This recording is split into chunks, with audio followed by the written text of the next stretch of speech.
당장 짐 싸서 나가. 이 도둑년아. 전주 한옥마을의 명물 한정식집 풍미옥에서 쫓겨난 우즈베키스탄 며느리 엘레나. 시어머니 박숙자 여사는 며느리를 도둑으로 몰아 맨몸으로 내쫓았습니다. 갈 곳도 없고 의지할 사람도 없는 낯선 땅에서 엘레나는 눈물로 밤을 지새웠죠. 하지만 3년 뒤 빚더미에 앉아 경매에 넘어간 풍미옥 앞에 고급 세단 한 대가 멈춰 섰습니다. 차에서 내린 사람은 다름 아닌 엘레나였습니다. 어머니, 이 집 제가 샀습니다. 시어머니의 얼굴이 새하얗게 질렸습니다. 도대체 3년 동안 무슨 일이 있었던 걸까요? 내쫓긴 며느리는 어떻게 시어머니의 식당을 통째로 사버릴 수 있었을까요? 지금부터 그 놀라운 반전의 이야기를 들려드리겠습니다. 사연 시작 전에 여러분의 좋아요는 저에게 큰 힘과 사랑이 됩니다. 전주 한옥마을 골목 깊숙한 곳에 자리한 한정식집 풍미옥은 3대째 이어온 터줏대감 같은 곳이었습니다. 붉은 기와지붕 아래로 은은하게 퍼지는 된장찌개 냄새와 갓 지은 밥 냄새가 골목을 가득 채우던 그곳에서 박숙자 여사는 새벽부터 분주하게 움직이고 있었습니다. 65의 나이에도 허리 한번 굽히지 않는 꼿꼿한 자세로 육수를 저으며 숙자 여사는 오늘따라 마음이 편치 않았습니다. 바로 저 안채에서 자고 있을 며느리 엘레나 때문이었죠. 우즈베키스탄에서 온 며느리라니 생각만 해도 한숨이 나왔습니다. 아이고, 우리 집안 3대를 이어온 음식 맛을 어찌 저 이국 여자가 알겠어. 숙자 여사의 중얼거림이 새벽 주방에 울려 퍼졌습니다. 사실 엘레나가 이 집에 들어온 지도 벌써 6개월이 지났습니다. 아들 민준이가 우즈베키스탄 출장을 갔다가 엘레나를 만나 첫눈에 반했다며 결혼을 고집했을 때 숙자 여사는 발을 동동 구르며 말렸었죠. 민준아, 우리 같은 집안의 외국 며느리라니 그게 말이 되는 소리냐? 하지만 민준은 단호했습니다. 35평생 한 번도 어머니 말씀을 거역하지 않던 아들이 처음으로 고집을 부렸고 결국 숙자 여사는 마지못해 결혼을 허락했습니다. 그렇게 엘레나는 풍미옥의 며느리가 되었지만 숙자 여사의 마음속 벽은 여전히 높기만 했습니다. 숙자 여사가 무쇠솥에 쌀을 안치며 옛 기억을 떠올리고 있을 때였습니다. 시어머니로부터 물려받은 이 가마솥, 어머니로부터 배운 육수 끓이는 법, 3대를 이어온 양념장의 비법까지 이 모든 것이 풍미옥의 자랑이자 숙자 여사의 자부심이었습니다. 그런데 이제 그 모든 것을 외국 며느리에게 물려줘야 한다니 마음 한구석이 무너지는 것 같았습니다. 어머님, 안녕하세요. 문득 뒤에서 들려온 목소리에 숙자 여사가 고개를 돌렸습니다. 32의 엘레나가 앞치마를 두르고 서 있었습니다. 긴 생머리를 단정하게 묶고 아직 어색한 한국말로 인사를 건네는 엘레나의 모습에서 숙자 여사는 고개를 돌렸습니다. 일찍 일어났구먼. 됐으니까 가서 쉬고 있어. 아니에요, 어머님. 제가 도와드릴게요. 고향에서 어머니한테 요리 많이 배웠어요. 엘레나는 물러서지 않고 숙자 여사 옆으로 다가왔습니다. 서툰 손놀림으로 물을 썰기 시작하는 엘레나를 보며 숙자 여사는 입맛을 다졌습니다. 무 써는 방법조차 제대로 모르는 며느리라니 이 집안의 전통을 어찌 이어가겠습니까? 아가, 무는 그렇게 써는 게 아니야. 결대로 썰어야 국물이 제대로 우러나지. 어머님, 이렇게 하면 안 돼요? 엘레나의 눈망울에는 배우고 싶다는 간절함이 가득했습니다. 하지만 숙자 여사는 그저 한숨만 내쉬었습니다. 고향에서는 요리를 잘했다는 엘레나의 말도 정성껏 배우려는 노력도 숙자 여사의 마음을 움직이기에는 부족했습니다. 할머니 때부터 내려온 방식이 있는데 그걸 하루아침에 어찌 알겠니? 그냥 저리 가 있거라. 숙자 여사의 차가운 말에 엘레나의 얼굴이 굳었습니다. 하지만 엘레나는 포기하지 않았습니다. 조용히 물러나는 대신 숙자 여사가 하는 모습을 유심히 지켜보기 시작했죠. 물을 써는 각도, 칼을 잡는 방법, 심지어 육수를 저을 때 나무 주걱을 움직이는 방향까지 엘레나는 눈에 담으려 애썼습니다. 새벽 5시 풍미옥의 주방은 점점 더 분주해졌습니다. 엘레나는 숙자 여사의 눈치를 살피며 이것저것 거들었지만 숙자 여사의 표정은 여전히 굳어 있었습니다. 엘레나가 장작불을 지피려 하자 숙자 여사가 손을 내저었습니다. 그것도 모르면서 괜히 나섰다가 다칠라. 내가 할 테니까 손님 맞을 준비나 해. 어머님, 저도 배우고 싶어요. 천천히 가르쳐 주시면 안 될까요? 엘레나의 간곡한 부탁에도 숙자 여사는 고개를 저었습니다.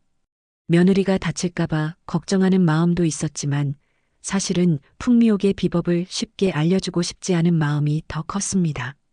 외국에서 온 며느리가 과연 이 집안의 맛을 제대로 이어갈 수 있을까 숙자 여사는 의심스러웠습니다. 그날 오후 식당 홀에는 단골 손님들이 하나둘 모여들기 시작했습니다.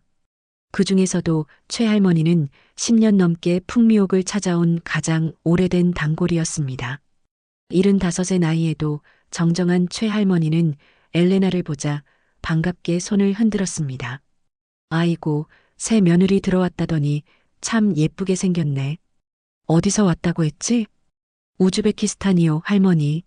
저는 엘레나라고 해요. 엘레나의 대답에 최할머니는 고개를 끄덕이며 따뜻한 미소를 지었습니다. 하지만 주방에서 나온 숙자 여사의 표정은 싸늘했습니다. 손님 앞에서도 며느리에 대한 불만이 역력했죠. 할머니, 오늘 갈비찜이 일품입니다. 우리 집안 3대 비법으로 만든 거예요. 이 맛은 아무나 낼 수 없는 거랍니다. 숙자 여사의 말에는 자부심이 가득했습니다. 하지만 그 말 속에는 외국 며느리는 이런 맛을 낼 수 없다는 숨은 뜻이 담겨 있었습니다.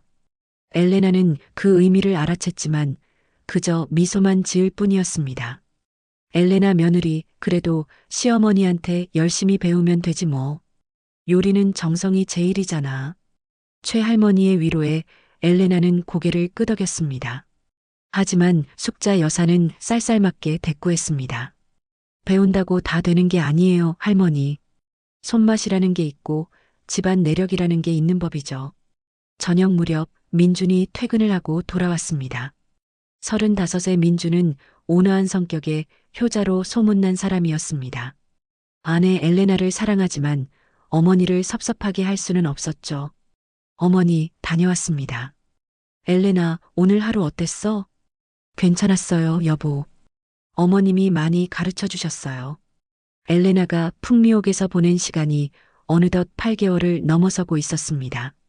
새벽마다 일어나 주방 청소를 하고 숙자 여사가 하는 모든 일을 옆에서 지켜보며 배우려 애썼지만 숙자 여사의 태도는 조금도 나아지지 않았습니다. 아니, 오히려 시간이 갈수록 더 매서워지는 것 같았죠. 엘레나, 이 나물 무침 좀 봐. 참기름은 이렇게 많이 넣는 게 아니라니까. 우리 집 손님들은 담백한 맛을 좋아한다고 몇 번을 말해야 알아듣겠니? 숙자 여사의 목소리에는 짜증이 묻어났습니다. 엘레나는 고개를 숙이며 대답했습니다. 죄송해요, 어머님. 다시 할게요. 다시 하면 뭐하니? 이미 재료는 다 버린 거나 마찬가지잖아. 에휴, 답답해.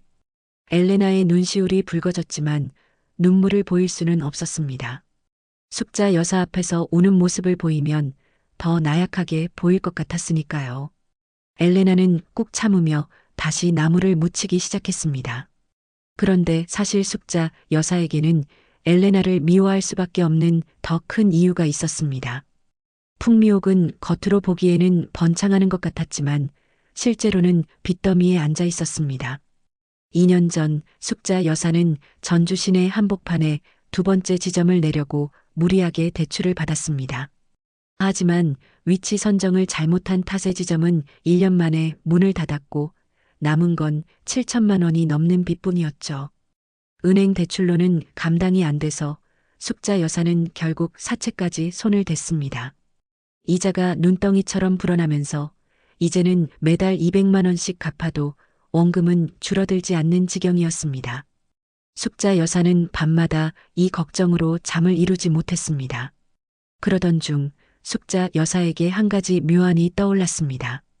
바로 전주에서 제법 이름 있는 김 사장의 딸 미경과 아들 민준을 재혼시키는 것이었습니다.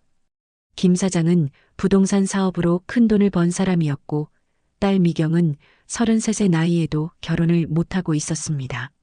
만약 민준이 미경과 결혼한다면 김 사장이 사돈 체면의 빚 정도는 가뿐히 해결해 줄 거라고 숙자 여사는 확신했습니다. 하지만 문제는 엘레나였습니다. 민준에게는 이미 아내가 있었고 민준은 엘레나를 진심으로 사랑했습니다. 그래서 숙자 여사는 계획을 세웠습니다. 엘레나를 이 집에서 내쫓을 명분을 만드는 것, 그것도 아들 민준조차 엘레나를 용서할 수 없을 만큼 확실한 명분 말이죠. 어느 날 저녁 숙자 여사는 민준을 따로 불러 조심스럽게 말을 꺼냈습니다. 민준아, 요즘 엄마가 좀 걱정이 되는구나. 무슨 걱정이세요, 어머니? 아니, 그게 엘레나 말이다. 요즘 주방에서 이것저것 자꾸 만지작거리더라고. 혹시 뭘 찾는 건 아닐까 싶어서. 엘레나가요? 어머니, 그럴 리 없어요. 엘레나는 그런 애가 아니에요. 민주는 고개를 저었지만 숙자 여사는 계속해서 의심의 씨앗을 뿌렸습니다. 엄마도 그러고 싶지 않지만 요즘 귀한 것들이 자꾸 눈에 안 띄더라고. 혹시 모르니까 내가 좀 살펴봐라. 숙자 여사의 말에 민주는 찜찜한 기분이 들었지만 어머니 말씀이니 무시할 수도 없었습니다. 그날 밤부터 민주는 엘레나를 유심히 지켜보기 시작했고 그 모습을 본 엘레나는 마음이 무너져 내렸습니다. 여보, 왜 자꾸 저를 그렇게 쳐다봐요? 제가 뭘 잘못했어요? 아니야, 엘레나. 아무것도 아니야. 민주는 고개를 돌렸지만 엘레나는 이미 남편의 눈빛에서 의심을 읽어냈습니다. 믿었던 남편마저 자신을 의심한다는 사실에 엘레나의 가슴은 미어졌습니다. 며칠 뒤 결정적인 사건이 터졌습니다. 숙자 여사가 대대로 며느리에게 물려준다는 옷가락지가 사라진 것이었습니다. 아침 일찍 일어난 숙자 여사가 갑자기 비명을 질렀습니다. 어머, 내 옷가락지. 옷가락지가 없어졌어. 숙자 여사의 외침에 집안이 발칵 뒤집혔습니다. 민준도 황급히 달려왔고 엘레나도 무슨 일인가 싶어 뛰어나왔습니다. 어머니, 무슨 일이세요? 내 옷가락지가 없어졌단 말이야. 어제까지 분명히 서랍에 있었는데. 숙자 여사는 온 방안을 뒤지기 시작했습니다. 하지만 옷가락지는 어디에도 보이지 않았죠. 그때 숙자 여사의 시선이 엘레나에게 향했습니다. 엘레나, 내가 어제 내 방 청소했지? 네, 어머님. 그런데 옷가락지는 못 봤어요. 거짓말. 내가 청소한 뒤로 안 보이기 시작했어. 내가 가져간 거 아니야? 숙자 여사의 목소리는 점점 커졌고 엘레나는 황당함에 입을 다물지 못했습니다. 어머님, 정말 아니에요. 저는 옷가락지 만진 적도 없어요. 그럼 누가 가져갔겠니? 이 집에는 우리밖에 없잖아. 숙자 여사의 비난에 엘레나는 눈물을 흘렸습니다. 하지만 숙자 여사는 멈추지 않았습니다. 가난한 나라에서 와서 귀한 거 보니까 눈이 뒤집혔지. 그렇지?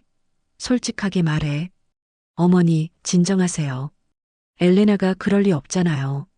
민준이 나서서 말렸지만 숙자 여사는 듣지 않았습니다. 민준아, 내가 너무 순진한 거야. 세상 물정을 몰라도 너무 몰라. 그날 이후 엘레나는 집안의 모든 사람에게 도둑으로 낙인 찍혔습니다. 단골 손님들 사이에서도 소문이 퍼지기 시작했고 엘레나를 보는 시선은 점점 차가워졌습니다. 심지어 민준마저도 엘레나를 완전히 믿지 못하는 눈치였습니다. 엘레나 혹시, 정말 혹시라도 실수로 어디 둔 거 아니야? 다시 한번 생각해봐. 민준의 말에 엘레나는 고개를 떨구었습니다. 믿었던 남편마저 자신을 의심한다는 사실이 세상 그 무엇보다 아팠습니다. 엘레나의 대답에 민준은 안도의 한숨을 쉬었습니다. 하지만 숙자 여사의 표정을 보니 상황이 그리 녹록지 않다는 것을 알 수 있었습니다. 민준은 어머니와 아내 사이에서 어찌할 바를 몰랐습니다. 두 사람 모두 소중한데 왜 이렇게 서로 마음을 열지 못하는지 답답하기만 했습니다. 엘레나 힘들지? 어머니가 좀 엄하시긴 하지만 다 우리를 위해서 그러시는 거야. 조금만 참아줘. 민준의 말에 엘레나는 쓸쓸하게 웃었습니다. 참으라는 말만 반복하는 남편이 야속하기도 했지만 민준도 힘들다는 것을 알기에 엘레나는 아무 말도 하지 않았습니다. 그날 밤 엘레나는 홀로 방에 앉아 고향 생각에 잠겼습니다. 우즈베키스탄의 어머니가 그리웠고 따뜻했던 고향의 향신료 냄새가 그리웠습니다. 시장에서 갓 구운 농과 향긋한 지라 냄새, 어머니가 끓여주던 라그만 국수의 맛이 떠올랐습니다. 하지만 사랑하는 남편 민준을 위해 그리고 이 집안의 진짜 며느리가 되기 위해 엘레나는 포기할 수 없었습니다. 엘레나는 작은 가방에서 고향에서 가져온 사진 한 장을 꺼냈습니다. 어머니와 함께 주방에서 음식을 만들던 모습이 담긴 사진이었죠. 어머니는 언제나 말씀하셨습니다. 엘레나, 요리는 사랑이란다. 먹는 사람을 생각하는 마음이 제일 중요해. 엘레나는 사진 속 어머니를 바라보며 다짐했습니다. 언젠가는 숙자 여사도 이 집안 사람들도 엘레나의 진심을 알아줄 거라고. 그때까지 포기하지 않고 최선을 다하겠다고. 옷가락지 사건 이후 일주일이 흘렀지만 엘레나를 향한 의심의 눈초리는 수그러들지 않았습니다. 오히려 시간이 갈수록 더 심해졌죠. 숙자 여사는 기회가 있을 때마다 엘레나를 몰아세웠고 엘레나는 억울함에 잠도 제대로 이루지 못했습니다. 어머님, 정말 제가 아니에요. 제발 믿어주세요. 엘레나가 아무리 애원해도 숙자 여사는 차갑게 고개를 돌렸습니다. 그뿐만 아니라 주방 일도 제대로 시키지 않았습니다. 엘레나가 뭘 하려고 하면 숙자 여사는 곧바로 제지했죠. 됐어, 됐어. 내가 만지면 또 뭐가 없어질지 모르잖아. 저리 가 있어. 엘레나는 주방 구석에 서서 멍하니 벽만 바라보는 날이 많아졌습니다. 풍미옥의 며느리로 들어와서 가족의 일원이 되고 싶었는데 이제는 집안의 도둑으로 낙인 찍혀 아무것도 할 수 없는 신세가 되었습니다. 그러던 어느 날 저녁 식당에 단골 최 할머니가 찾아왔습니다. 최 할머니는 엘레나의 초췌한 얼굴을 보고는 깜짝 놀랐습니다. 아이고, 새댁. 그새 얼굴이 왜 이렇게 상했어? 어디 아픈 거 아니야? 아니에요, 할머니. 괜찮아요. 엘레나는 억지로 미소를 지었지만 최 할머니의 눈에는 다 보였습니다. 최 할머니는 숙자 여사를 불러 조용히 물었습니다. 숙자 씨, 며느리한테 무슨 일 있어? 얼굴이 영 안 좋던데. 별일 아니에요, 할머니. 그냥 좀 피곤한가 봐요. 숙자 여사는 대충 얼버무렸지만 최 할머니는 뭔가 석연치 않은 느낌을 받았습니다. 최 할머니는 오랜 세월을 살아온 사람답게 집안의 분위기가 심상치 않다는 것을 직감적으로 알아챘습니다. 다음 날 새벽 엘레나는 혼자 주방에 앉아 눈물을 흘리고 있었습니다. 더 이상 이 집에서 버틸 수 있을지 자신이 없었습니다. 고향 어머니께 전화라도 하고 싶었지만 걱정하실까봐 그럴 수도 없었죠. 엄마, 저 어떻게 해야 해요? 엘레나의 작은 중얼거림이 텅 빈 주방에 울려 퍼졌습니다. 그때였습니다.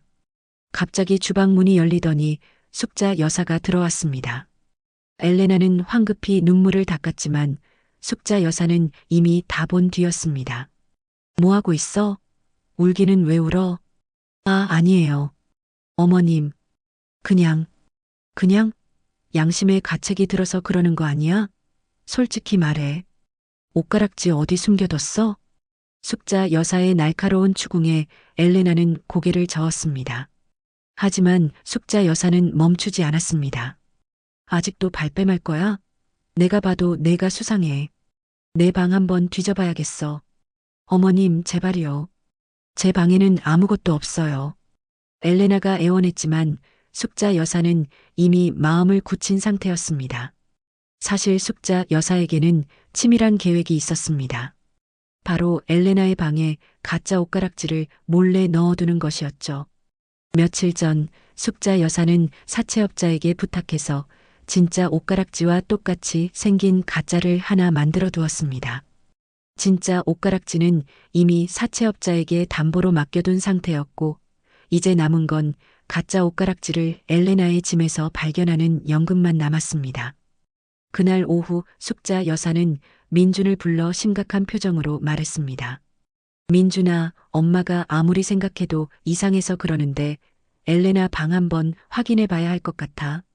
어머니, 그게 무슨 말씀이세요? 엘레나 방을 왜 뒤져요? 옷가락지 말이야. 분명히 그 애가 가져간 게 틀림없어. 엄마 직감은 틀린 적이 없단다. 민주는 난처한 표정을 지었습니다. 아내를 믿고 싶었지만 어머니의 확신에 찬 목소리에 마음이 흔들렸습니다.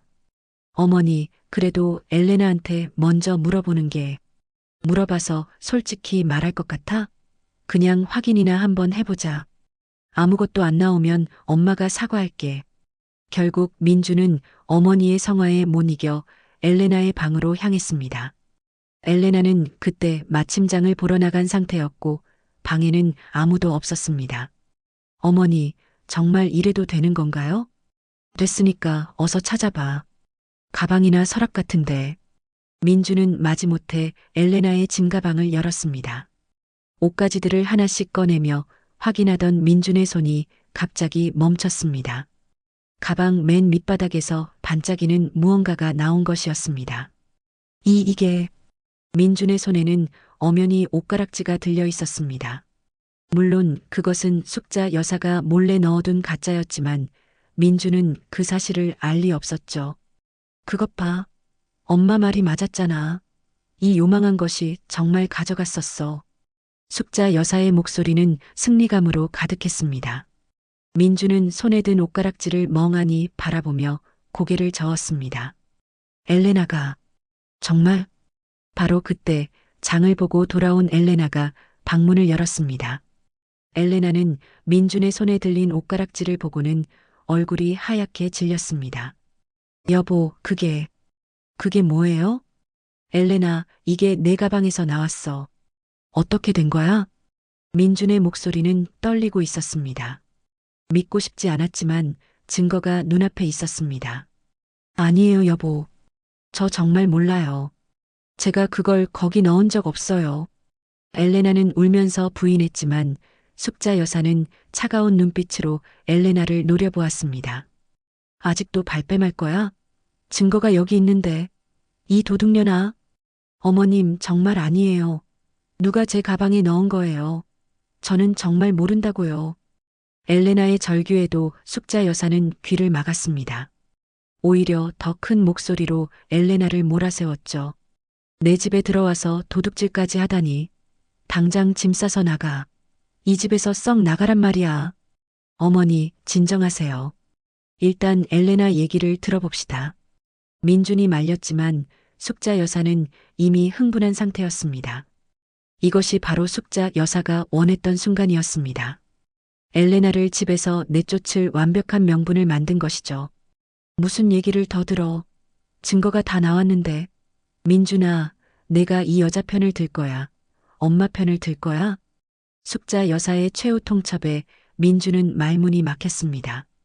엘레나는 남편을 바라보며 눈물을 흘렸지만 민준은 고개를 돌리고 말았습니다. 민준은 엘레나와 어머니 사이에서 한참을 고민했습니다. 손에 든 옷가락지는 차갑게 식어 있었고 엘레나의 눈물은 멈추지 않았습니다. 민준의 마음속에서는 아내를 믿고 싶은 마음과 어머니를 저버릴 수 없는 마음이 치열하게 싸우고 있었습니다. 여보, 제발 내 말 좀 믿어줘요. 저는 정말 그거 본 적도 없어요. 누군가 제 가방에 넣은 거예요. 엘레나의 간절한 목소리에도 민준은 대답하지 못했습니다. 평생을 어머니 말씀을 따르며 살아온 민준에게 어머니를 거스르는 것은 너무나 어려운 일이었습니다. 민준아, 아직도 정신 못 차렸어? 증거가 눈앞에 있는데도 저 여자 말을 믿을 거야? 숙자 여사의 다그침에 민준은 결국 고개를 떨구고 말았습니다. 그 모습을 본 엘레나의 가슴은 산산조각이 났습니다. 사랑하는 남편마저 자신을 믿지 않는다는 사실이 옷가락지를 훔쳤다는 누명보다 더 아팠습니다. 엘레나, 미안해.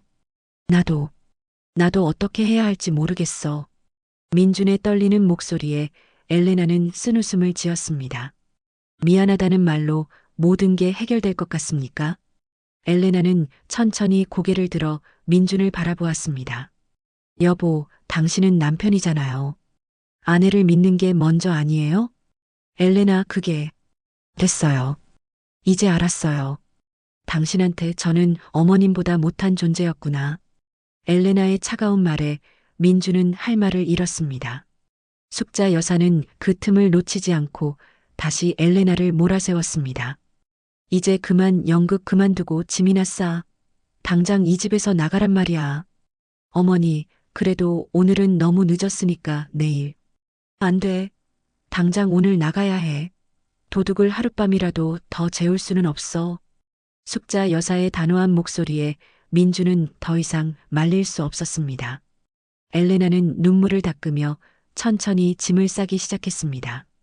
고향에서 가져온 사진들, 어머니가 손수 짜준 스카프, 민준과의 추억이 담긴 물건들을 가방에 담으면서 엘레나는 지난 8개월의 시간이 주마등처럼 스쳐 지나가는 것을 느꼈습니다. 여보, 정말 저를 안 믿는 거예요? 정말요? 엘레나의 마지막 물음에 민주는 고개를 들지 못했습니다. 그 침묵이 곧 답이었습니다. 엘레나는 더 이상 아무 말도 하지 않고 짐을 챙겼습니다. 1시간쯤 지났을까요? 엘레나는 가방 하나를 들고 방을 나섰습니다. 숙자 여사는 팔짱을 끼고 차갑게 서 있었고 민주는 벽만 바라보고 있었습니다. 어머님, 그동안 신세 많이 졌습니다. 제가 부족해서 어머님 마음에 들지 못했나 봐요. 엘레나의 담담한 인사에도 숙자 여사는 고개조차 돌리지 않았습니다. 엘레나는 마지막으로 민준을 바라보았습니다. 여보, 언젠가는 진실이 밝혀질 거예요. 그때 후회하지 않기를 바랄게요. 엘레나는 그렇게 풍미옥을 나섰습니다. 7월의 밤 공기는 무덥고 습했지만 엘레나의 마음은 한겨울처럼 차가웠습니다. 갈 곳도 없고 의지할 사람도 없는 낯선 땅에서 엘레나는 방황했습니다.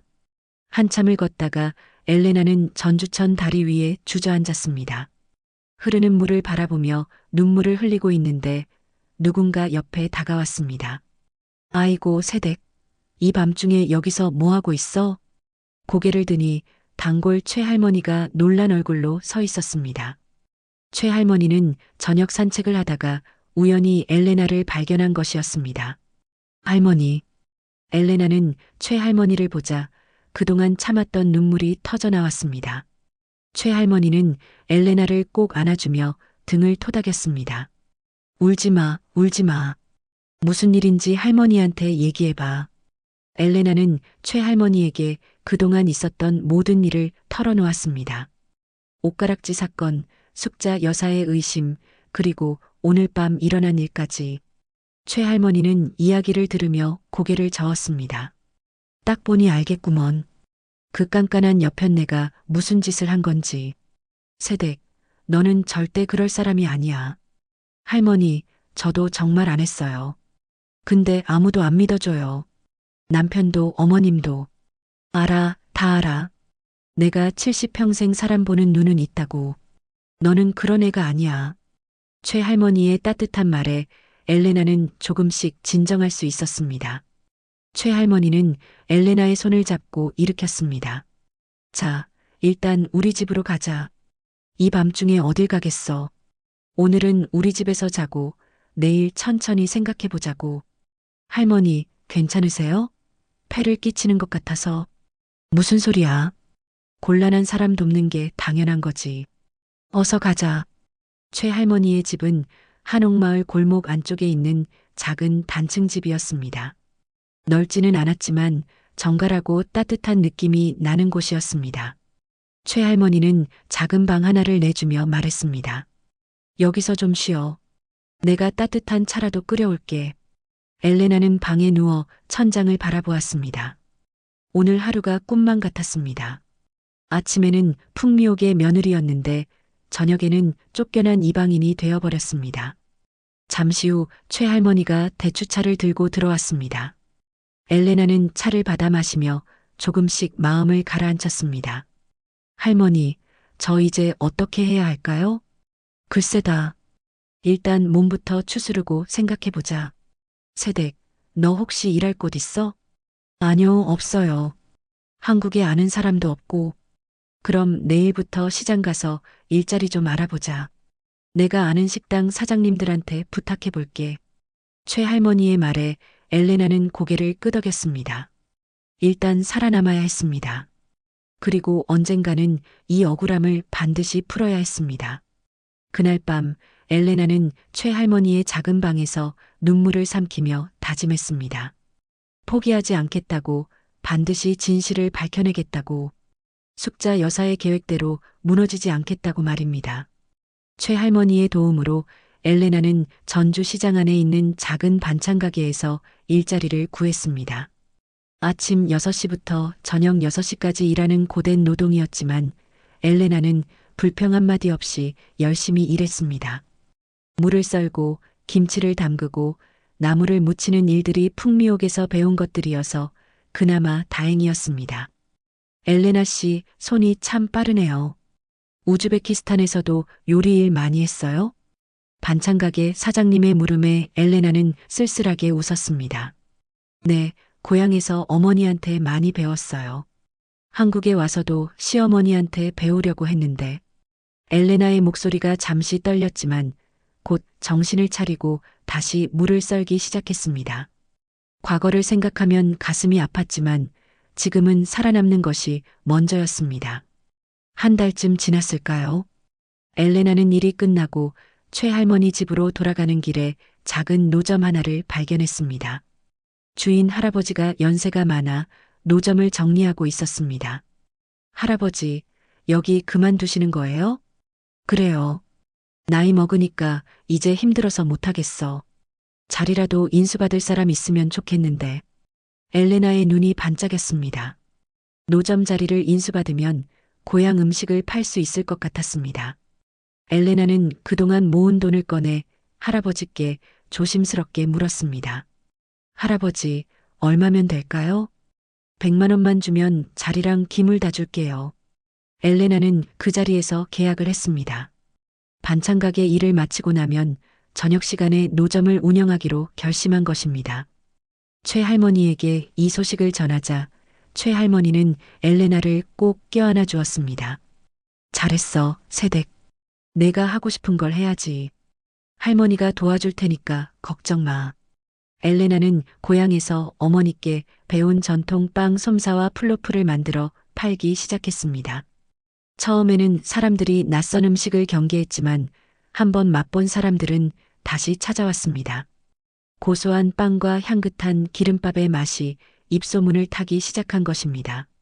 아줌마, 이거 정말 맛있어요. 내일도 올게요. 감사합니다. 또 오세요. 엘레나의 얼굴에 오랜만에 미소가 번졌습니다. 비록 작은 노점이었지만 엘레나에게는 희망이었습니다. 조금씩이라도 돈을 모아서 언젠가는 제대로 된 식당을 차릴 수 있을 것 같았습니다. 하지만 행복은 오래가지 않았습니다. 일주일쯤 지났을 때 풍미옥의 단골 손님 하나가 엘레나의 노점을 발견하고는 숙자 여사에게 알렸습니다. 사장님, 며느리분이 시장에서 노점하시던데요? 외국 음식 파는 것 같던데. 그 소식을 들은 숙자 여사의 얼굴이 일그러졌습니다. 엘레나가 쫓겨나서 비참하게 살 거라 생각했는데 오히려 장사를 시작했다는 소식에 화가 치밀었습니다. 뭐? 그 계집이 감히? 숙자 여사는 당장 구청에 민원을 넣었습니다. 엘레나의 노점이 불법이라고, 위생 상태가 불량하다고 거짓으로 신고한 것입니다. 며칠 뒤 구청 직원들이 나타나 엘레나의 노점을 조사했습니다. 여기 영업 허가증 있으세요? 아, 그게 아직 준비 중이에요. 그럼 안 되죠. 당장 철거하셔야 합니다. 엘레나는 사정을 해봤지만 소용없었습니다. 구청 직원들은 냉정하게 노점을 철거했고 엘레나가 공들여 준비한 음식들도 모두 버려졌습니다. 엘레나는 무너진 노점 앞에서 망연자실했습니다. 어떻게 이럴 수가. 최 할머니가 달려와 엘레나를 위로했지만 엘레나의 마음은 이미 산산조각 나 있었습니다. 숙자 여사의 소행이라는 것을 알 수 있었습니다. 집에서 쫓아내는 것도 모자라 이렇게까지 괴롭히다니. 그뿐만이 아니었습니다. 숙자 여사는 반찬가게 사장님에게도 연락을 했습니다. 사장님, 그 우즈베키스탄 여자 조심하세요. 도둑질한 전과가 있는 사람이에요. 네. 엘레나 씨가요? 네. 우리 집 귀한 옷가락지를 훔쳐서 쫓아낸 사람이에요. 혹시 가게 물건 없어지는 거 없는지 잘 살펴보세요. 숙자 여사의 말에 반찬가게 사장님은 엘레나를 의심하기 시작했습니다.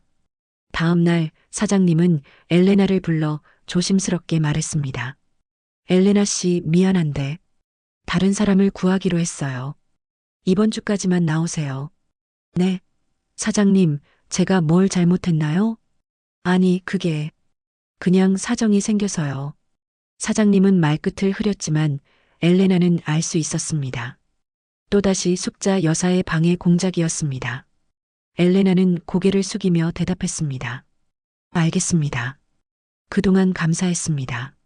일자리마저 잃은 엘레나는 최할머니 집으로 돌아와 그대로 주저앉았습니다. 노점도 빼앗기고 일자리도 잃고 이제 정말 아무것도 남지 않았습니다.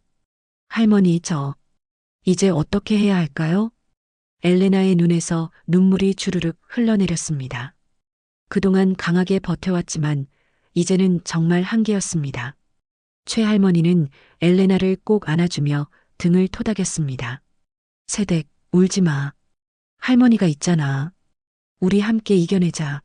할머니. 근데 저 때문에 할머니만 고생하시는 것 같아요. 무슨 소리야?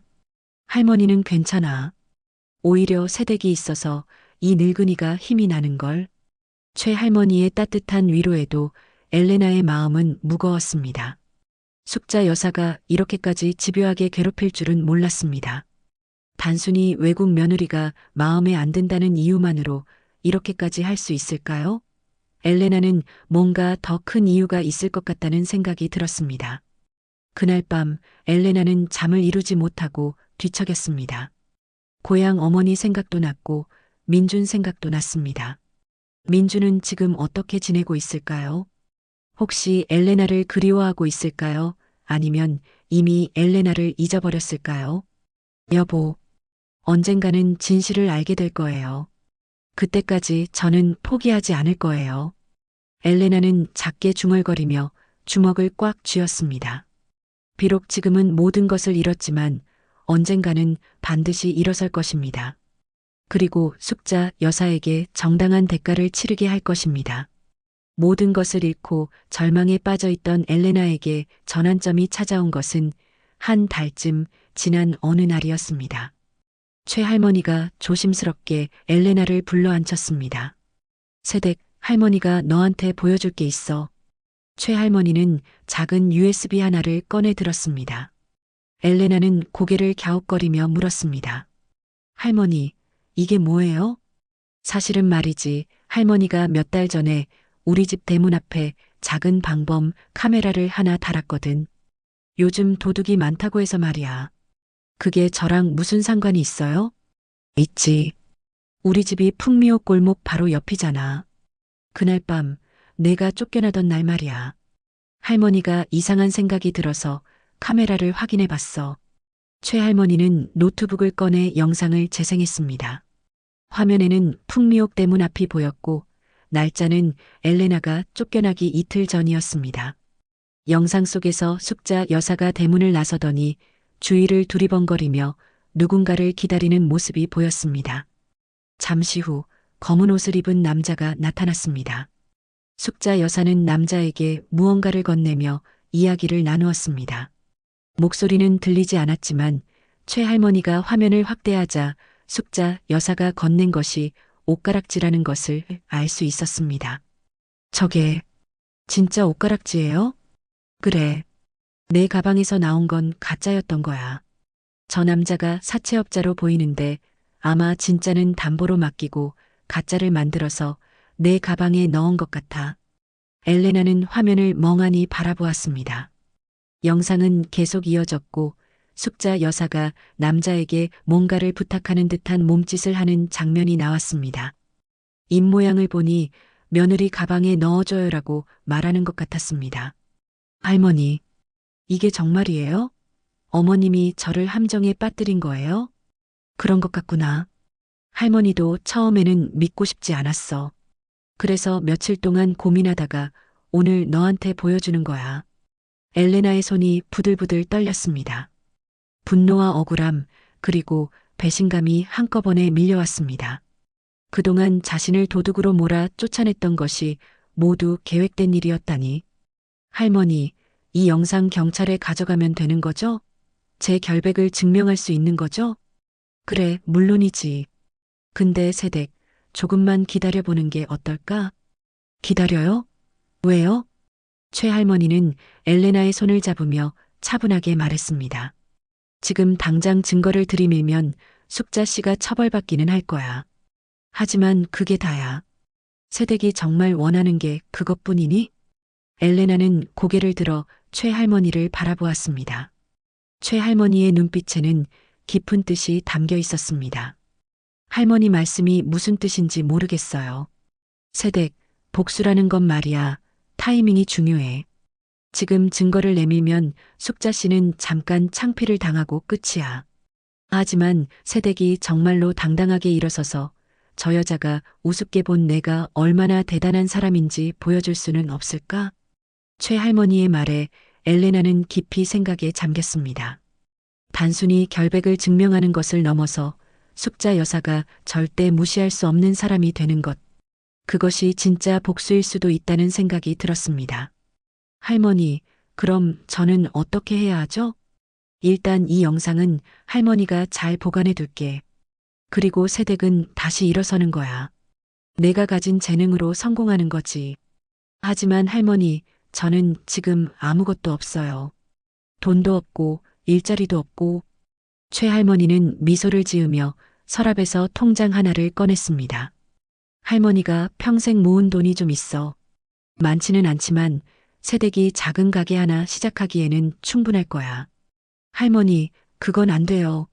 할머니 노후 자금인데 어떡해. 세댁, 할머니는 이제 늙어서 쓸 데도 없어. 그리고 말이지, 할머니한테는 자식이 없거든. 세댁을 보니까 딸을 둔 것 같아서 기뻐. 이거 받아서 꼭 성공해라. 그게 할머니한테 보답하는 길이야. 엘레나는 눈물을 흘리며 최할머니를 꼭 껴안았습니다. 세상에서 가장 따뜻한 사람을 만났다는 생각이 들었습니다. 할머니, 꼭 성공해서 할머니한테 보답할게요. 약속해요. 그래, 그래. 우리 세댁 꼭 성공하자. 그날부터 엘레나의 삶은 완전히 달라졌습니다. 최할머니의 도움으로 전주 한옥마을 외곽에 작은 가게를 얻었습니다. 겨우 10평 남짓한 공간이었지만 엘레나에게는 꿈을 펼칠 무대였습니다. 엘레나는 우즈베키스탄 전통 음식과 한식을 결합한 퓨전 요리를 선보이기 시작했습니다. 고향의 향신료와 한국의 장맛을 조화롭게 섞어 만든 요리들은 독특하면서도 맛있었습니다. 솜사빵에 된장을 발라 먹는 메뉴, 플로프에 김치를 곁들인 요리 등 신선한 조합이 사람들의 관심을 끌었습니다. 처음에는 장사가 잘 안 됐지만 엘레나는 포기하지 않았습니다. 새벽부터 일어나 빵을 굽고 정성껏 음식을 만들었습니다. 그 진심이 통했는지 조금씩 손님이 늘어나기 시작했습니다. 사장님, 이 빵 정말 맛있어요. 어디서도 먹어본 적 없는 맛이에요. 감사합니다. 또 오세요. 엘레나의 얼굴에는 오랜만에 진짜 웃음이 번졌습니다. 비록 작은 가게였지만 엘레나는 행복했습니다. 자신의 힘으로 일어서고 있다는 뿌듯함이 있었으니까요. 한편 풍미옥에서는 숙자 여사가 다른 계획을 진행하고 있었습니다. 엘레나를 내쫓은 지 2달이 지났고 이제 민준을 김 사장의 딸 미경과 재혼시킬 때가 되었다고 판단한 것입니다. 민준아, 엄마가 좋은 사람 하나 소개시켜줄까 하는데. 어머니, 저는 아직 엘레나 생각이. 그 도둑년은 이제 잊어버려. 내 앞날을 위해서라면 더 좋은 사람을 만나야지. 김 사장님 따님 미경 씨 말이야. 한번 만나보기만 해라. 민주는 난처한 표정을 지었지만 어머니의 성화를 이기지 못하고 결국 미경을 만나기로 했습니다. 숙자 여사의 계획은 착착 진행되고 있었습니다. 하지만 숙자 여사는 몰랐습니다. 저 멀리서 엘레나가 조용히 힘을 키우고 있다는 것을, 그리고 언젠가 돌아와 모든 것을 되찾을 준비를 하고 있다는 것을 말입니다. 세월은 빠르게 흘러 3년이라는 시간이 지났습니다. 엘레나의 작은 가게는 이제 전주에서 손꼽히는 맛집으로 성장했습니다. 처음 10평으로 시작했던 가게는 이제 50평 규모의 번듯한 레스토랑이 되었고 방송에도 여러 번 소개되며 유명세를 탔습니다. 엘레나의 집이라는 이름으로 운영되는 이 레스토랑은 우즈베키스탄 전통 음식과 한식의 완벽한 조화를 보여주는 곳으로 입소문이 났습니다. 특히 엘레나가 직접 개발한 김치 솜사와 고추장 플로프는 손님들이 줄을 서서 먹을 정도로 인기가 많았습니다. 사장님, 오늘도 예약이 꽉 찼어요. 다음 주까지 자리가 없네요. 직원의 말에 엘레나는 만족스러운 미소를 지었습니다. 3년 전 맨몸으로 쫓겨나 거리를 헤맸던 그때를 생각하면 꿈만 같았습니다. 하지만 엘레나는 여기서 멈추지 않았습니다. 이제 본격적인 복수를 시작할 때가 왔으니까요. 최할머니는 1년 전에 편안하게 세상을 떠나셨습니다. 돌아가시기 전 최할머니는 엘레나에게 작은 유산을 남겼고 그 USB도 함께 건네주셨습니다. 세댁, 이제 때가 됐어. 당당하게 내 것을 되찾아. 할머니는 하늘에서 응원할게. 최할머니의 마지막 말씀을 가슴에 새기며 엘레나는 마침내 움직이기 시작했습니다. 한편 풍미옥은 3년 사이에 많이 쇠락해 있었습니다. 숙자 여사가 무리하게 받은 사채는 눈덩이처럼 불어났고 결국 식당은 경매에 넘어가게 되었습니다. 민준과 미경의 재혼 계획도 미경의 거절로 무산되었고 김 사장의 도움도 받을 수 없게 되었습니다. 어머니, 이제 어떻게 해요? 식당까지 빼앗기면 우리는 어디서 살아요? 민주는 초췌한 얼굴로 어머니를 바라보았습니다. 3년 동안 민주는 엘레나를 잊으려 애썼지만 마음 한구석에는 늘 아내에 대한 그리움과 미안함이 자리 잡고 있었습니다. 다 내가 그 우즈벡 계집한테 홀려서 그래. 처음부터 미경 씨랑 결혼했으면 이런 일 없었을 거 아냐. 숙자 여사는 여전히 엘레나를 원망했지만 사실 마음속으로는 두려움이 엄습하고 있었습니다. 모든 것이 무너지고 있었으니까요. 경매일이 다가왔습니다. 풍미옥의 경매가는 3억 원으로 책정되었고 여러 사람이 관심을 보이고 있었습니다. 숙자 여사와 민주는 마지막으로 식당을 둘러보며 추억을 떠올렸습니다. 할머니 때부터 3대를 이어온 곳인데 이렇게 끝나는구나. 숙자 여사의 눈에서 눈물이 흘러내렸습니다. 비록 잘못된 선택들을 했지만 이 식당에 대한 애정만큼은 진심이었습니다. 경매가 시작되는 날 숙자 여사와 민주는 착잡한 심정으로 식당 앞에 서 있었습니다. 여러 사람이 몰려들었고 경매는 치열하게 진행되었습니다. 그때였습니다. 고급 세단 한 대가 멈춰서더니 차에서 한 여성이 내렸습니다. 세련된 정장을 입고 우아한 자태로 걸어오는 그 여성을 보는 순간 숙자 여사와 민주는 얼어붙었습니다. 바로 엘레나였습니다. 3년 전과는 비교할 수 없을 정도로 당당하고 아름다운 모습이었습니다. 어머니, 저 사람, 엘레나잖아. 숙자 여사의 목소리는 떨리고 있었습니다.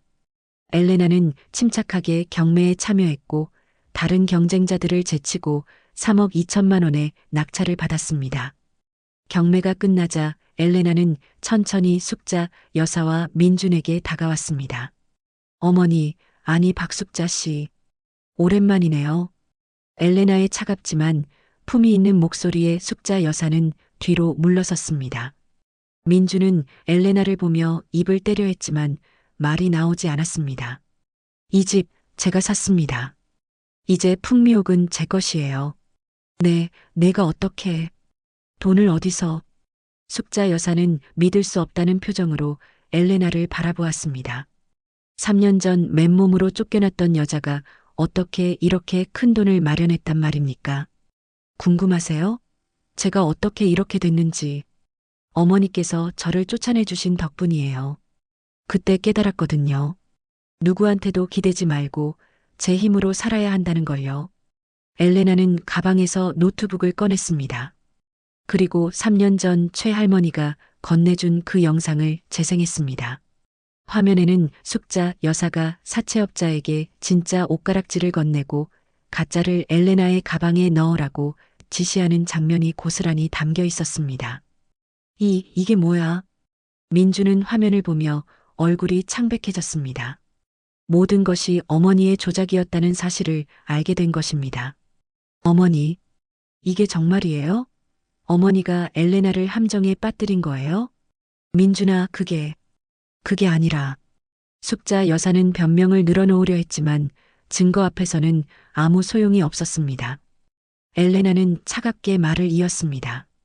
박숙자 씨, 당신은 저를 도둑으로 몰아 집에서 쫓아냈어요. 그것도 모자라 제가 일어서려고 할 때마다 발목을 잡았죠. 노점을 망치고 일자리를 빼앗고. 당신이 저한테 한 일들을 기억하세요? 엘레나, 미안해. 내가 잘못했어. 숙자 여사는 무릎을 꿇으려 했지만 엘레나는 한 발짝 물러섰습니다. 미안하다는 말로 끝날 일이 아니에요. 당신은 법의 심판을 받아야 합니다. 사기와 무고죄로 고소하겠어요. 엘레나, 제발 용서해줘. 숙자 여사는 눈물을 흘리며 애원했지만 엘레나의 마음은 흔들리지 않았습니다. 민주는 엘레나에게 다가가 떨리는 목소리로 말했습니다. 엘레나, 나는 정말 몰랐어. 어머니가 이런 짓을 할 줄은. 몰랐다고요? 당신은 저를 믿지 않았잖아요. 남편이라면서 아내보다 어머니를 선택했잖아요. 엘레나의 차가운 말에 민주는 고개를 떨구었습니다. 변명의 여지가 없었습니다. 미안해. 정말 미안해. 미안하다는 말은 이제 듣기 싫어요. 당신을 용서할지 말지는 앞으로 당신이 어떻게 사는지 보고 결정할게요. 엘레나는 돌아서서 차에 올랐습니다. 뒤돌아보지 않고 떠나는 엘레나의 뒷모습을 보며 민주는 그 자리에 주저앉아 울음을 터뜨렸습니다. 모든 것을 잃었습니다. 식당도, 아내도, 그리고 자존심까지도. 엘레나는 약속대로 숙자 여사를 사기 및 무고죄로 고소했습니다.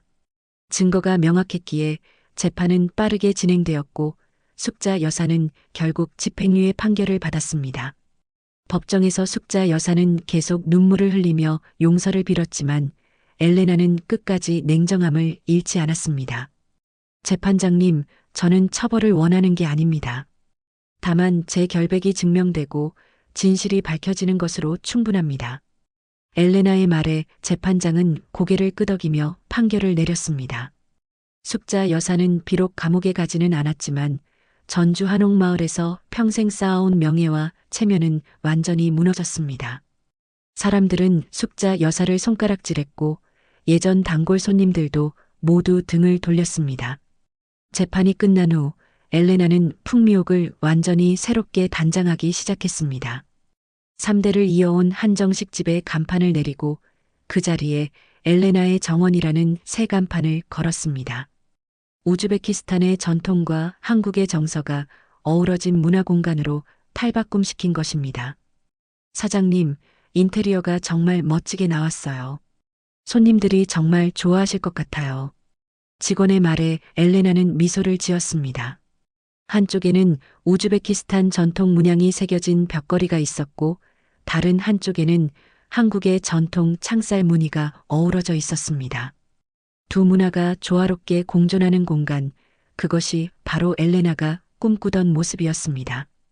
개업 준비를 하던 어느 날 엘레나의 레스토랑 앞에 민준이 나타났습니다. 3개월 만에 보는 민준은 많이 수척해져 있었습니다. 머리는 헝클어져 있었고 옷차림도 예전 같지 않았습니다. 엘레나, 잠깐 시간 좀 내줄 수 있을까? 엘레나는 잠시 망설이다가 고개를 끄덕였습니다. 두 사람은 조용한 카페로 자리를 옮겼고 민준이 먼저 입을 열었습니다. 엘레나, 나 정말 미안해. 어떻게 사과해야 할지 모르겠어. 미안하다는 말은 이미 들었어요. 이제 와서 또 사과한다고 뭐가 달라지나요? 엘레나의 차가운 반응에 민주는 고개를 숙였습니다. 하지만 민주는 포기하지 않았습니다. 나도 어머니한테 속았어. 내가 정말 옷가락질을 훔쳤다고 믿었어. 그게 얼마나 큰 잘못이었는지 이제 알아. 믿었다고요? 남편이 아내를 믿지 않는데 그게 말이 되나요? 저는 당신한테 평생 단 한 번도 거짓말한 적 없었잖아요. 엘레나의 목소리에는 깊은 상처가 묻어났습니다. 민주는 그 상처를 이제야 제대로 보고 있었습니다. 맞아. 내 말이 맞아. 나는 겁쟁이였어. 어머니를 거스를 용기가 없었고 너를 지킬 배짱도 없었어. 그래서 너를 잃었지. 민준의 눈에서 눈물이 흘러내렸습니다. 진심에서 우러나오는 후회였습니다. 엘레나, 나 다시 시작할 수 있을까? 이번에는 정말 너를 지킬게. 어머니한테도 누구한테도 너를 빼앗기지 않을게. 엘레나는 한참 동안 민준을 바라보았습니다. 한때는 진심으로 사랑했던 남자였습니다. 하지만 이제는 예전 같은 마음이 들지 않았습니다. 민준 씨, 저는 이미 홀로 서는 법을 배웠어요. 누군가에게 기대지 않아도 혼자서도 충분히 행복할 수 있다는 걸 알았어요. 그럼 우리는 끝인 거야? 끝이라기보다는 각자의 길을 가는 거예요. 당신도 어머니한테서 독립해서 진짜 어른이 되어야 해요. 그때 다시 만난다면 그때는 달라질 수도 있겠죠. 엘레나의 말에 민주는 쓴웃음을 지었습니다. 거절이었지만 완전한 거절은 아니었습니다. 작은 희망의 여지를 남긴 것이죠. 알았어. 나도 변할게. 정말로 내가 인정할 수 있는 남자가 될게. 민주는 자리에서 일어나 엘레나에게 마지막 인사를 했습니다. 엘레나는 떠나는 민준의 뒷모습을 바라보며 조용히 중얼거렸습니다. 당신도 행복하세요, 민준 씨. 한 달 뒤 엘레나의 정원이 성대하게 문을 열었습니다. 개업식에는 수많은 사람이 찾아왔고 지역 방송국에서도 취재를 나왔습니다. 엘레나는 당당하게 자신의 이야기를 들려주었습니다. 저는 우즈베키스탄에서 왔습니다. 한국에 와서 많은 어려움을 겪었지만 포기하지 않았어요. 이 레스토랑은 단순히 음식을 파는 곳이 아니라 서로 다른 문화가 만나 새로운 아름다움을 만들어내는 공간입니다. 엘레나의 연설에 사람들은 박수를 보냈습니다. 억울하게 쫓겨났던 이방인 며느리는 이제 누구도 무시할 수 없는 성공한 사업가가 되었습니다. 레스토랑은 대성공이었습니다. 우즈베키스탄 음식과 한식에 좋아하는 사람들에게 신선한 감동을 주었고 곧 전국적으로 유명해졌습니다. 엘레나는 지점을 늘려가며 사업을 확장했고 7년 뒤에는 서울에 본점을 내기까지 했습니다. 엘레나는 성공한 후에도 최할머니를 잊지 않았습니다. 매년 할머니의 기일에는 꼭 묘소를 찾아가 감사의 인사를 전했습니다. 할머니, 저 이렇게 잘 살고 있어요. 할머니 덕분이에요. 정말 감사해요. 묘비 앞에 앉아 중얼거리는 엘레나의 얼굴에는 평화로운 미소가 떠올랐습니다. 복수는 끝났고 이제는 자신의 삶을 온전히 살아갈 시간이었습니다. 그리고 어느 날 엘레나의 레스토랑에 한 남자가 찾아왔습니다. 민준이었습니다. 5년이라는 시간 동안 민준은 많이 변해 있었습니다. 눈빛은 더 이상 흔들리지 않았고 자세는 당당했습니다. 엘레나, 오랜만이야. 나 이제 내 사업을 시작했어. 작지만 내 힘으로 일궈낸 거야. 잘 됐네요, 민준 씨. 어머니랑도 거리를 두고 있어. 이제는 어머니 눈치 보지 않고 내 인생을 살고 있어. 엘레나는 민준을 바라보며 고개를 끄덕였습니다. 변화가 느껴졌습니다. 진짜 어른이 된 것 같았습니다. 그래서 우리 다시 시작할 수 있을까? 민준의 조심스러운 물음에 엘레나는 한참을 생각했습니다. 그리고 조용히 대답했습니다. 천천히요. 서두르지 말고 천천히 다시 알아가 봐요. 그때 가서 결정하는 거예요. 민준의 얼굴에 희망이 떠올랐습니다. 완전한 승낙은 아니었지만 기회였습니다. 그것만으로도 충분했습니다. 엘레나는 창밖을 바라보았습니다. 전주 한옥마을의 지붕들이 석양빛에 물들어 아름답게 빛나고 있었습니다. 억울하게 쫓겨났던 그 골목, 눈물로 헤맸던 그 거리가 이제는 엘레나에게 새로운 의미로 다가왔습니다. 상처는 아물었고 복수는 끝났습니다. 이제 엘레나에게는 치유와 성장, 그리고 새로운 사랑의 이야기가 시작되고 있었습니다. 여러분, 인생의 가장 큰 복수는 그 아픔을 딛고 더 나은 사람이 되는 것입니다. 엘레나처럼 어려운 순간에도 포기하지 않는다면 반드시 빛은 찾아옵니다. 오늘 이야기가 감동이셨다면 구독과 좋아요 부탁드립니다. 여러분의 응원이 더 좋은 이야기를 만드는 힘이 됩니다. 감사합니다.